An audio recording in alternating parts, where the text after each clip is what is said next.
सरकार को जगाने के लिए बांग्लादेश पे प्रेशर बनाने के लिए कि ताकि हमारी हिंदुओं पे अत्याचार बंद हो, और उसका कुछ असर भी वहाँ होने लगा है।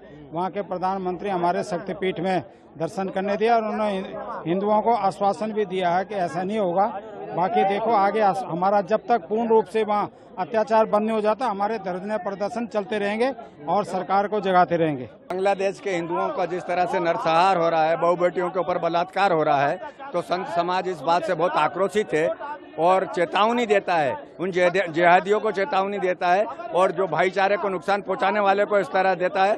अगर ये कार्रवाई अगर इस तरह की अपनी हरकतों से बाज नहीं आए तो जैसे के साथ तैसा व्यवहार करते हुए उन लोगों को उसका दंड दिया जाएगा। वो ये नहीं भूले कि हिंदू कायर है, डरपोक है। अब हिंदू जाग चुका है और अगर हिंदुओं को छेड़ा तो यूँ समझ लीजिए कि उनका अंत निश्चित है।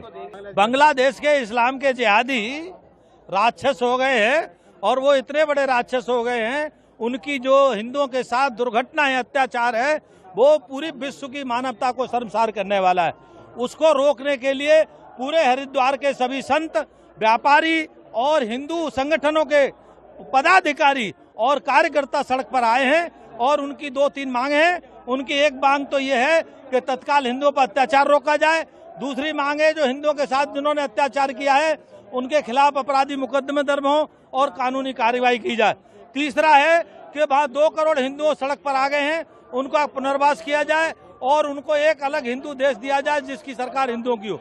संसार में जहाँ भी कोई सनातन धर्मावलंबी का प्राण की आहुति होती है तो उसको गंगा जी में ला करके समर्पित किया जाता है। तो हम लोगों की ये मनोकामना है कि जिन भाई बहनों की जान गई है बांग्लादेश की राइट्स में, उनको हम श्रद्धांजलि दें और उनके प्राणों की जो आहुति हुई है माँ गंगा से और भगवान शिव से प्रार्थना करें कि उनको अपने चरणों में स्थान दें। भारत सरकार और विदेश मंत्रालय से हमारी मांग है कि जहाँ भी बांग्लादेश में जो धर्म स्थान है, मंदिर है, मठ है, गुरुद्वारा हो या गिरजाघर हो, किसी भी धर्म का स्थान हो, बौद्धों के सपूत हो, उसमें अगर किसी प्रकार की तोड़फोड़ होती है तो उसके ऊपर सख्ती से एक्शन होना चाहिए। अन्यथा हम लोगों का एक प्रतिनिधि मंडल माननीय प्रधानमंत्री जी से, राष्ट्रपति से मिलेगा और हम लोग चाहेंगे बांग्लादेश का हम लोग एक बार सर्वे करें। उससे सारा साधु समाज व्यथित था। संतों की बार बार मीटिंगें हुई, सब लोगों ने मिलकर के एक शोभा यात्रा के रूप में जो है आक्रोश रैली निकाला, जो उच्चाली आश्रम महंत विष्णुदास जी महाराज के आश्रम से प्रारंभ होकर के और हर की पौड़ी ब्रह्म कुंड पर आज ये समापन हुआ है। और जिन लोगों ने भी वहाँ दंगों में अपने प्राणों की आहुतियाँ दी हैं, हम सब लोग उनके प्रति नम्र श्रद्धांजलि अर्पित करते हैं कि माँ गंगा, भगवान शिव उनको अपने चरणों में निवास दे। इन्हीं कामनाओं के साथ में भारत सरकार और महामहिम राष्ट्रपति जी से हम मांग करते हैं कि भविष्य में ऐसी घटनाएं ना हो, इसके लिए सख्ती से बांग्लादेश के साथ पेश आना चाहिए। जो सरकार वहाँ आए हैं, जो बने उनसे एक अच्छी किरण, एक अच्छी आशा की किरण उन्होंने दिखाई है। जो व्यवस्थापक आए हैं उन्होंने हिंदुओं का दबाव और महात्माओं के द्वारा जो ये अभियान हरिद्वार से प्रारंभ हुआ था उसकी ही एक परिणति के रूप में मैं देखता हूं कि परसों जाकर के उन्होंने ढाकेश्वरी मंदिर के दर्शन किए हैं। ये बहुत बड़ी बात है, ये सनातन धर्मावलंबी हिंदुओं की बहुत बड़ी जीत है।